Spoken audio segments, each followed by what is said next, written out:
अरब सागर के ऊपर बना इस मौसम का पहला समुद्री तूफान शुक्रवार को चक्रवाती शक्ति में बदल गया। मौसम विभाग के अनुसार वर्तमान में गुजरात के द्वारका से लगभग 250 किलोमीटर पश्चिम दक्षिण पश्चिम में केंद्रित चक्रवात का भीषण चक्रवाती तूफान में तब्दील होने की आशंका है और चक्रवात शक्ति के कारण समंदर की स्थिति खराब रहने की आशंका है और यही वजह है कि मछुआरों को समुद्र में नहीं जाने की सलाह दी गई है। भारतीय मौसम विज्ञान विभाग ने महाराष्ट्र के कुछ जिलों के लिए चक्रवात शक्ति की चेतावनी जारी की है, जिसमें 4 से 7 अक्टूबर के बीच उच्च से मध्यम चक्रवात की चेतावनी दी गई है। मौसम विभाग ने बताया कि चक्रवात का केंद्र समुद्र तट से दूर है, लेकिन इससे महाराष्ट्र के कुछ हिस्सों में भारी बारिश होने की संभावना बनी है। खासकर पूर्वी विदर्भ और मराठवाड़ा में भारी बारिश हो सकती है और उत्तरी कोंकण के निचले इलाकों में बाढ़ आ सकती है। आज से 6 अक्टूबर के बीच उत्तर पश्चिम, उत्तर पूर्व और मध्य अरब सागर में समुद्र की स्थिति खराब रहेगी।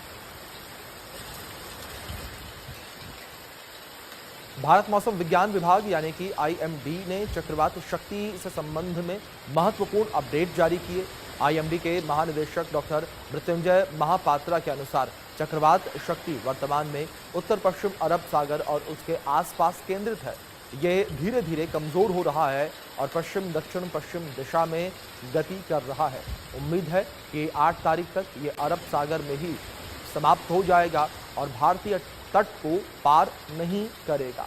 भारत के पश्चिमी तट पर चक्रवात शक्ति का कोई प्रभाव नहीं होगा, इसलिए तटवर्ती क्षेत्रों के लिए कोई चेतावनी जारी नहीं की गई है। हालांकि अरब सागर में हवाएं अभी भी 100 से 120 किलोमीटर प्रति घंटे की रफ्तार से चल रही हैं, जिससे समुद्र अशांत बना है। साइक्लोन को लेकर अलर्ट जारी किया गया है। हमारे साथ आईएमडी के डीजी मृत्युंजय जी मौजूद हैं। सर, किस तरीके से जो ये साइक्लोन है वो बन रहा है और क्या ये भारत की ओर भी आगे बढ़ रहा है? मुंबई को लेकर भी क्या अलर्ट जारी किया गया है? अरब सागर में एक साइक्लोन शक्ति डेवलप हुआ है। आज पूर्वाह्न में गुजरात की द्वारिका से पश्चिम उत्तर पश्चिम पश्चिम दक्षिण पश्चिम दिशा पे लगभग 800 किलोमीटर दूरी पे यहाँ केंद्रीभूत है, जिसे पहला रेड स्पॉट आपको दिखाई दे रहा है। अभी इसके साथ विंड स्पीड 100 से 120 किलोमीटर प्रति घंटा रफ्तार में चल रहा है। समुद्र अशांत है, मगर ये धीरे धीरे पश्चिम दक्षिण पश्चिम दिशा में गति कर रहा है, जैसे रेड लाइन आप देख रहे हैं, और वीक हो रहा है। हमारा पूर्वानुमान यही है कि 6 तारीख सुबह तक ये वीक होते हुए एक साइक्लोन स्टॉर्म परिणत हो जाएगा और इसका विंड स्पीड लगभग 70 to 80 किलोमीटर प्रति घंटा होने का संभावना है और गस्टिनेस में 90 किलोमीटर आवर विंड स्पीड हो सकता है। इसके बाद इसका दिशा में परिवर्तन होगा और लगभग पूर्वी दिशा में गति करेगा, जैसे यहाँ रेड लाइन दिखाई दे रहा है, और वीक होते हुए 7 तारीख सुबह ये एक डिप्रेशन में परिणत हो जाएगा, जहां विंड स्पीड सिर्फ 40 से 50 किलोमीटर प्रति घंटा होगा। इसके बाद धीरे धीरे ये डिसिपेट कर जाएगा अरब के सागर में और ये कोई भी तट को पार करने के लिए हम पूर्वानुमान दिए नहीं और ये पार भी नहीं करेगा। भारत की जो पश्चिमी तट है, इसके ऊपर साइक्लोन शक्ति का अभी कोई प्रभाव नहीं है। जो प्रभाव पहले 2 दिन में था गुजरात कोस्ट की तरफ, वो अभी दूर हो चुका है। इसके प्रभाव में हम कोई चेतावनी अभी हमारे गुजरात या महाराष्ट्र या मुंबई या कोई भी पश्चिम तट के लिए जारी नहीं किए हैं, मगर अरब सागर में समुद्र अशांत है, यहाँ विंड स्पीड तेज है।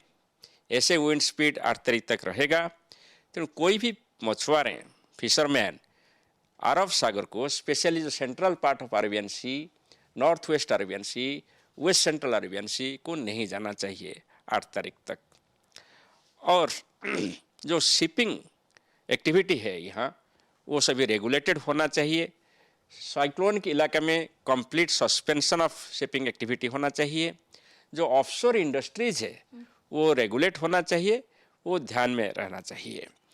इसके अलावा जो कोस्टल पॉपुलेशन के लिए हमारा कोई ऐसी चेतावनी नहीं है। सिर्फ फिशरमैन जो मछुआरे हैं उनको हम बोल रहे हैं कि समुद्र के अंदर नहीं जाना चाहिए, specially central part of Arabian sea, west central Arabian sea और नॉर्थ वेस्ट अरबियन सी के लिए। तो सर क्या मौसम में भी बदलाव देखने को मिलेगा, तेज बारिश के भी आसार हैं क्या? इसके प्रभाव में कोई तेज बारिश होने वाला नहीं है। पश्चिम तट पर जो हो रहा है वो समुद्र के ऊपर हो रहा है। जो ओमान के जो आइलैंड है वहाँ इसका भी प्रभाव ज़्यादा है, और ओमान कोस्ट में भी समुद्र बहुत अशांत है, मगर इंडिया कोस्ट के लिए ऐसे कोई संभावना दिखाई नहीं दे रहा है। ठीक है, बहुत बहुत शुक्रिया। साफ तौर पर जिस तरीके से चेतावनी जो है वो जारी की गई है, बात करेंगे ओमान को लेकर, और जो कोस्टल एरियाज हैं इंटरनेशनल शिपिंग को लेकर भी जो अलर्ट है वो जारी किया गया है। मैं आरजू सेठ, कैमरा पर्सन दिनेश के साथ, इंडिया न्यूज़ दिल्ली।